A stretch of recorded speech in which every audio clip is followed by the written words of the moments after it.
Bueno, hoy vamos a analizar los últimos acontecimientos en nuestro país, sobre todo con algunas autoridades nacionales que no sé en qué mundo viven. Nos acompaña Pedro Donoso, reconocido analista político. Pedro, qué bueno poder saludarle en esta mañana. ¿Cómo está? Buenos días y bienvenido.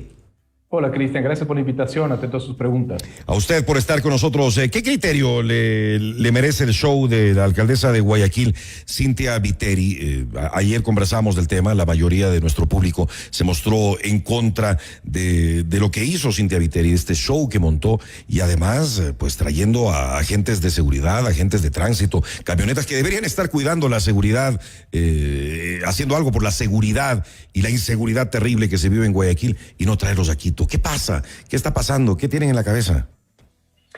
Bueno, digamos, este es un mal del país, ¿no? Yo siempre repito esta frase, a veces me critican porque solo repito esta frase. Yo digo, el problema del Ecuador es que somos un país de sucesos y no de procesos. Es decir, nunca entendemos, digamos, que hay un proceso, que por ejemplo el tema de la inseguridad es un tema estructural, es un tema profundo, es un tema muy complejo de resolver, que no se va a resolver en los próximos años, es decir, es de larga data, ¿no es cierto? Por ejemplo, la CEPAL ahorita nos dice que cerraremos el 2022 con un porcentaje de pobreza en 30.3%. Eso está más vinculado finalmente a la inseguridad que cualquier otra cosa. Gracias. Y el tema es que finalmente nuestras autoridades están en campaña, porque este es un año preelectoral, y todo finalmente, y sus actos van a tener lo que alguien en Twitter me decía, la grandilocuencia del poder. Es decir, intentar, digamos, hacer grandes actos de grandilocuencia que no van a resolver finalmente el problema de la inseguridad. El problema de la inseguridad se resuelve con políticas públicas, con financiamiento y poco, digamos, con show. El problema es que vamos a estar sometidos a estos procesos de show porque estamos en un proceso electoral. Coincido plenamente con ustedes, que están pensando, sí, en las próximas elecciones que ya son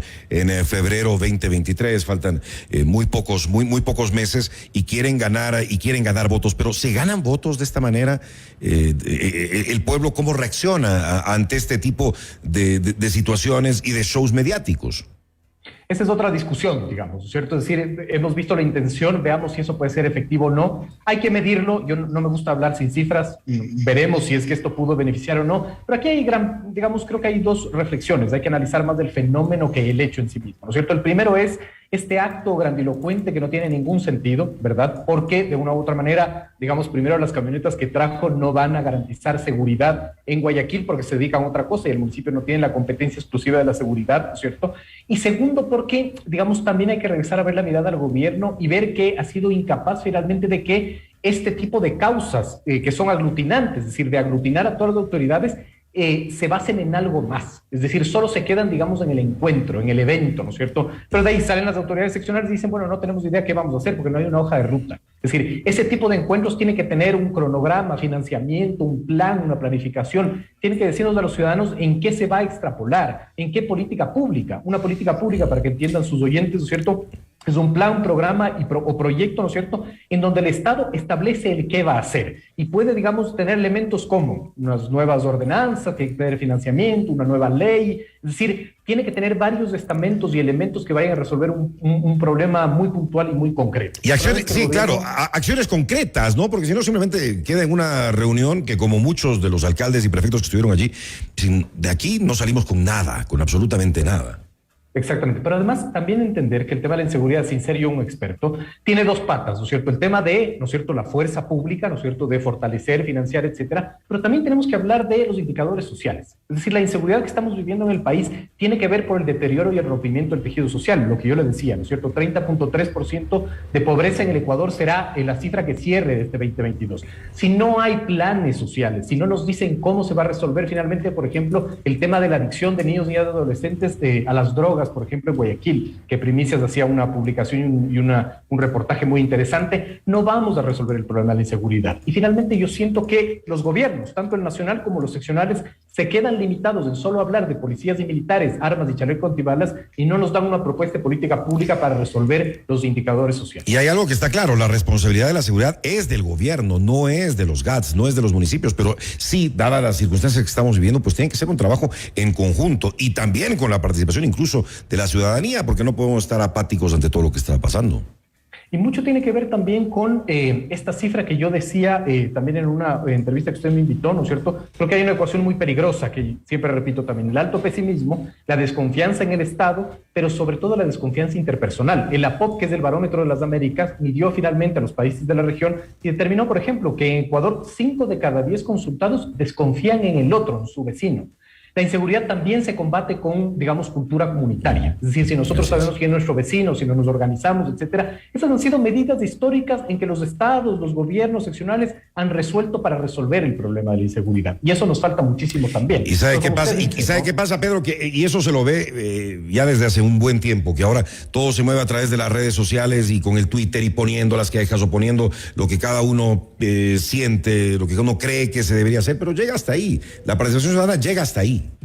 De acuerdo, totalmente. Y tampoco, digamos, se incita finalmente a una organización comunitaria y una organización barrial que debería ser una política pública del Estado, de los gobiernos seccionales también, ¿no? Es decir, si bien la competencia es exclusiva del gobierno central, el COTAT establece una corresponsabilidad con los gobiernos autónomos centralizados de coordinación, pero la coordinación también es de activación de la comunidad, apropiarse de los espacios públicos, por ejemplo, ¿no? Es decir, cuando se hace más vida en el parque, en el espacio público, cuando los vecinos nos conocemos, etcétera, eso está demostrado que reduce los índices de criminalidad. Estamos conversando con Pedro Donoso, analista política. Ahora hay personajes y personajes, unos que son muy mediáticos y que buscan este tipo de situaciones, de exposiciones, como la alcaldesa de Guayaquil. Hay otros personajes como el alcalde de Quito, Santiago Guardera, que prácticamente no asoma. Necesitamos líderes, no solamente personajes, Pedro. Necesitamos proceso, diría yo, más allá de líderes. Pero también líderes, ¿no? Líderes, desde el presidente de la República, liderazgo. Qué falta de liderazgo que le hace a este país, caramba. De acuerdo. Quizás, no sé, digamos, quizás voy a discrepar en el tema netamente de liderazgo. Me parece que es importante porque si no, después nos encontramos con grandes líderes, ¿no es cierto?, que apuestan por la demagogia para resolver los problemas. Y ahí tenemos un problema, finalmente, ¿no? Es decir, creo que más necesitamos procesos. Necesitamos partidos políticos, lo que yo siempre digo. Claro, ¿no? por la tragedia de este país es que somos un país, ¿no es cierto?, de candidatos sin partidos, de partidos sin candidatos, y de partidos y candidatos sin ideología. Finalmente, necesitamos estructuras partidistas que se tomen el poder, digamos, legalmente y democráticamente y que resuelvan los problemas desde la lógica, digamos, estructural, desde los procesos. Importante que ese proceso tenga un líder, evidentemente, ¿no es cierto? Pero, digamos, si a mí me preguntan, yo más que un líder necesito que haya un plan. Es decir, ¿cuál es la política pública para resolver el problema de la inseguridad? Yo hasta ahora no logro divisar, no logro descifrar, ni en la política pública local, ni en la política pública nacional, ¿no es cierto? Es decir, ¿cuál es el plan que me están diciendo, más allá del financiamiento, de comprar camionetas y chalecos antibalas? ¿Cómo vamos, como les decía, a resolver los verdaderos problemas de los indicadores sociales? La adicción a las drogas de los niños, niñas y adolescentes, por ejemplo, ¿no es cierto? Es decir, el tema del desempleo. Todo eso es una sumatoria de elementos que tienen que resolver el problema de la inseguridad, que ya es un tercero o segundo problema de acuerdo a las encuestas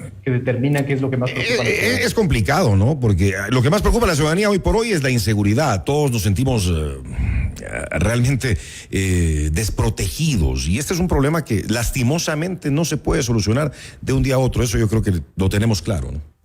Totalmente de acuerdo. Y el miedo finalmente también es una materia prima peligrosa, porque el miedo va a justificar que cualquier proceso político emerja diciendo cualquier cosa, ¿no? Ahí viene lo que se denomina en criminología mediática, por ejemplo, la causalidad mágica, ¿no? Es decir, creer finalmente que las cosas se van a resolver de manera mágica cuando se necesita cambiar las estructuras, ¿no?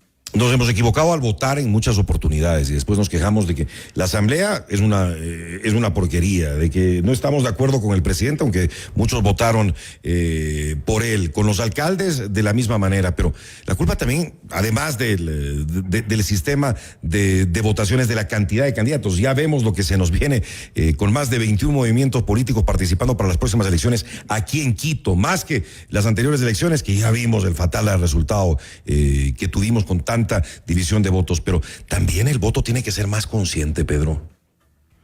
Sí, de acuerdo. Yo soy a veces muy reacio en echar la culpa a la ciudadanía, ¿no? Porque ahorita la ciudadanía... Pero también tenemos la culpa, también tenemos la culpa, ¿no? También tenemos la culpa. De acuerdo, totalmente. Capaz que hay que ver los grados de culpa, porque ahorita la ciudadanía está más preocupada en que a alguien no le maten y en buscar el pan de cada día, ¿no es cierto? Es decir, ya vemos las... Prioridades. Sí, y yo creo que, digamos, sí hay una responsabilidad varia que es, para empezar, la no madurez de nuestra democracia, ¿no es cierto? Es decir, digamos, por ejemplo, yo siempre critico el populismo antipolítica, ¿no es cierto? Todo es culpa de los políticos, finalmente, y solo son los estamentos políticos, cuando hay otros estamentos sociales, culturales, académicos, que no se involucran también en el gran debate, ¿no es cierto? Los políticos, los gobernantes, ¿son un reflejo de la ciudadanía en general? Sí, y también los líderes finalmente gremiales, por ejemplo, los líderes sindicales, ¿no es cierto? Los representantes de la academia, es decir, la sociedad tiene varios estamentos, no solo son los políticos los que ostentan el poder, ¿no? Es decir, quienes manejan, por ejemplo, los sindicatos, quienes manejan los gremios, quienes, digamos, son representantes de la academia. La academia, digamos, es un puntal supremamente importante para generar debates y soluciones. Y muchas veces yo siento que en el Ecuador la academia tiene un perfil muy bajo y no propone, no hay una vinculación con la comunidad. Algunos representantes del gobierno, algunos funcionarios echan la culpa a la prensa de que se exagera las cosas, poniendo en evidencia estos sucesos muy tristes de sicariato, de asesinatos, de robos, pero es lo que está pasando en el día a día. No hay cómo ocultarlo, Pedro.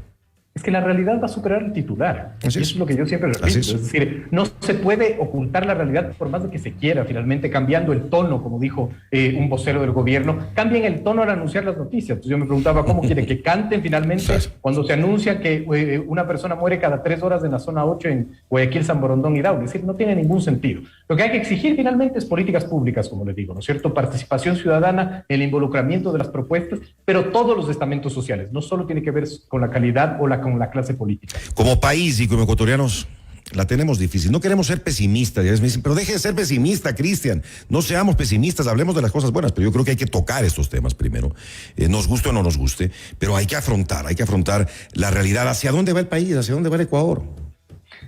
Yo creo que tenemos un año muy complejo, ¿no es cierto?, por los elementos que le había descrito, ¿no es cierto? Año preelectoral y un año de transición. Es interesante finalmente, pero la situación de desinstitucionalización del país es muy grave. Somos 5 funciones del Estado, 3 están en crisis interna y 4 en crisis interfunciones, por ejemplo, ¿no? Y eso demuestra una ingobernabilidad y una desinstitucionalización total. El 60% de las autoridades de control están encargadas, por lo tanto no hay autoridades de control. Una barbaridad.